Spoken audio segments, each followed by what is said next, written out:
Shalom almal en welkom by Makrot. Hierdie week bevind ons onsself in Parashat Naso. In die hart van die parasha, in hoofstuk 6, teen die einde, lees ons Birkat HaKohanim, die Aaroniese seënbede. Die Aaroniese seënbede hou 'n groot geheim in oor die koms van die Messias. Aan die begin van die parasha lees ons die woord oor die seën wat Aaron en sy seuns aan die hele Israel gaan oordra.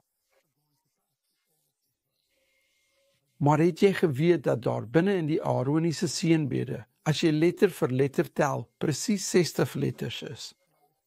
Hoekom is dit belangrik? Hoekom is die getal 60 so belangrik? Kyk, die getal 60 word voorgestel deur die letter Samech. Samech staan vir Shot. Wanneer die kinders van Israel in die wildernis uitgaan, ontvang 600,000 van hulle die seën. En die seën is met 60. Hoekom? Elke letter verteenwoordig 'n afdeling van die kinders van Israel. Dis 'n seën vir die kinders van Israel. Nou, die getal 60 het nie net die waarde van die woord sot of geheim nie. Die rabbies van Israel leer ons iets baie belangrik hieroor. Hulle sê dat die letter Samech en die getal 60 verwant is aan die Hebreëse woord Hinei. Hinei, hy, nun, hy het ook die waarde van 60. Wat is die betekenis daarachter? Die woord Hinei kom uit die woorde van die Havdalah self. Wanneer dit sê, Hinei el Yeshuati. Kyk, hier is die God van my redding. Jy is vertroud met hierdie woorde in die Askenazi Havdalah elke week.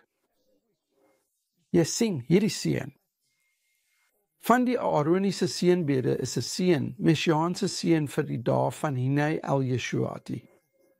Dis die dae wanneer God sy verlosser weer sal stuur. En wat is die naam van hierdie verlosser? Sy naam is Shalom. Vayasem lecha Shalom. Hy is die vredevors. So wanneer ons vandag die seën, die Aaroniese seën, uitspreek, onthou hierdie seën gaan oor Hinei el Yeshuati, die Sar Shalom. Mag hy gou oor jou en my en oor die hele Israel kom ons maak gereed. Hy kom binnekort terug.